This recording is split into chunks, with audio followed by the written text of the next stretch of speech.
Today on Boring Gear Reviews, we have the Mojo Hand FX Octaverse.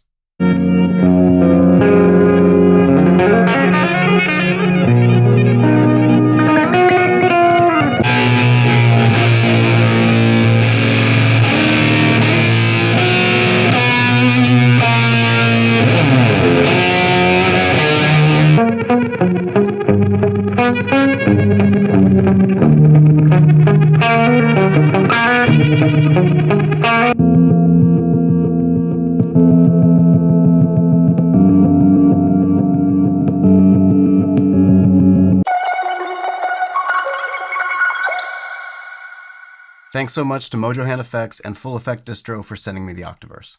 Alright, so what we have here is a reverse octave delay with a very simple and clean control setup. So at the top we have mix, which will set your wet-dry mix, so all the way counterclockwise, completely dry, all the way clockwise, 100% wet. Next up we have rate, which will control the delay time, and then feedback, which will control the echo or the repeats of the delay. Lastly, in the middle, we have this push button, which will select whether you're using an octave up or an octave down.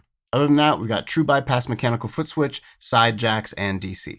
For today's demo, I'm using my 1973 Gibson Les Paul Signature.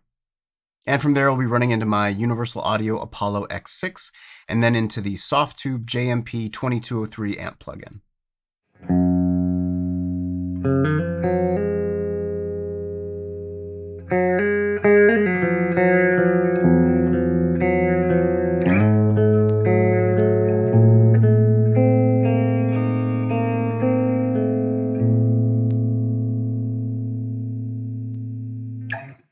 All right, in this first clip, we're going to start with the Smallsound Bigsound Sparkle Motion for just a little bit of boost and push into the Octaverse. And here we're going to be in the octave down position. We're going to have the rate around 7 or 8 o'clock. We're going to have the feedback at 3, and we're going to max the mix knob for 100% wet signal. Towards the end of the clip, I'm going to max the rate knob, and you'll hear it really stretch and kind of slow down. There's something about the way that the repeats on this delay feel where it's like there's almost like a tremolo feel. I guess it's because like it's reversed, so you get this kind of percussive aspect of it that is like really beautiful and rhythmic. So in this setting with the octave down and a fully wet signal, it's this very kind of droning, it's like pulling almost like molasses or tree sap. It's like this very droopy, saggy tone that was so gorgeous to play. In the beginning, while we have the rate set a little bit lower, it's very responsive and you can play pretty normally. Then when we max the rate control, it really just draws it out and makes a gorgeous sound. So enjoy.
All right, in this next clip, we're starting with the Octaverse in the high octave position. We're going to have the rate to begin with at around 4 o'clock.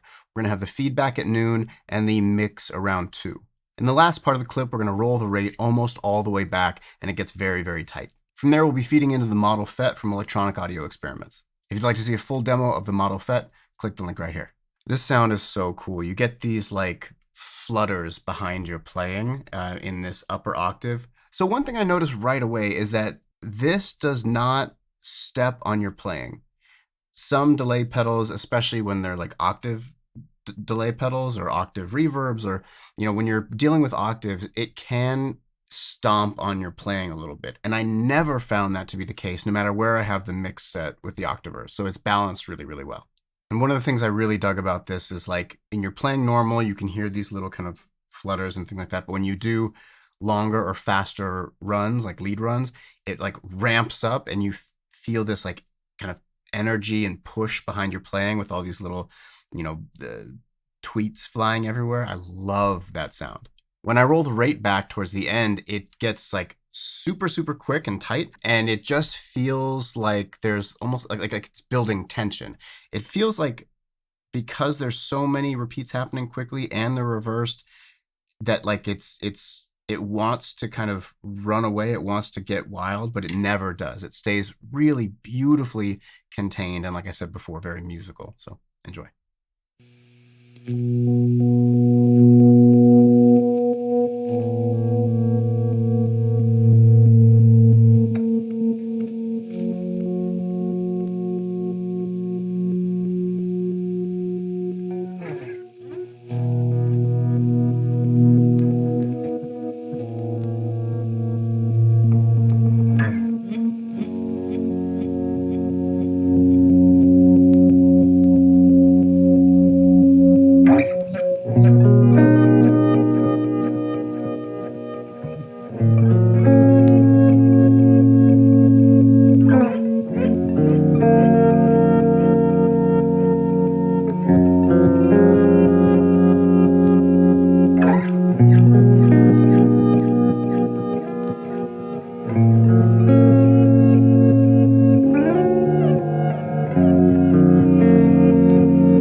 And for this last clip, we're going to keep the model effect going a little higher gain, and that'll be feeding into the Octaverse. So here we're going to start in the octave down position. We're going to have both rate and feedback around 11 o'clock and the mix at 2.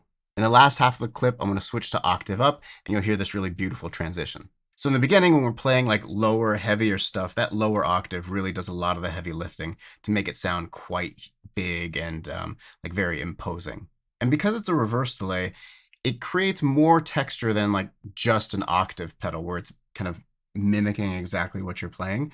In this case, it just adds like all of this texture under what you're doing. It's super cool. What I love about this is as I'm playing heavier with the lower octave stuff, I bring it down and then I switch to the upper octave, and then it just completely changes the mood with one button. I don't change anything else. I just push the button from octave down to octave up and completely changes like the vibe of the playing.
And that's a wrap for the Mojo Hand FX Octaverse. Some pedals will hit you right away, and this was one of those for me where like the second I plugged into it and turned it on, it was like, oh, this is stunning. It's so gorgeous. I love how simple the layout is. You know, sometimes when you get pedals like this, there's a lot of controls and a lot of bells and whistles or like menu stuff. But I love how fast and intuitive this was. And there's no bad setting. You can't make this thing sound bad. It feels really solid in your hand. I'm a sucker for prism finishes. This is like instant vibe, instant, you know, if you're doing ambient stuff, if you're doing experimental stuff, if you are doing more traditional music, but you just want like an edge to it that is still very musical and pretty, this is like a no-brainer. And that's a wrap. If you dig the content, please consider hitting that subscribe, like, comment, share. I appreciate it so, so much. As always, links for everything I'm using are in the description below. Check out all these brands. Awesome, awesome work. And until next time, peace.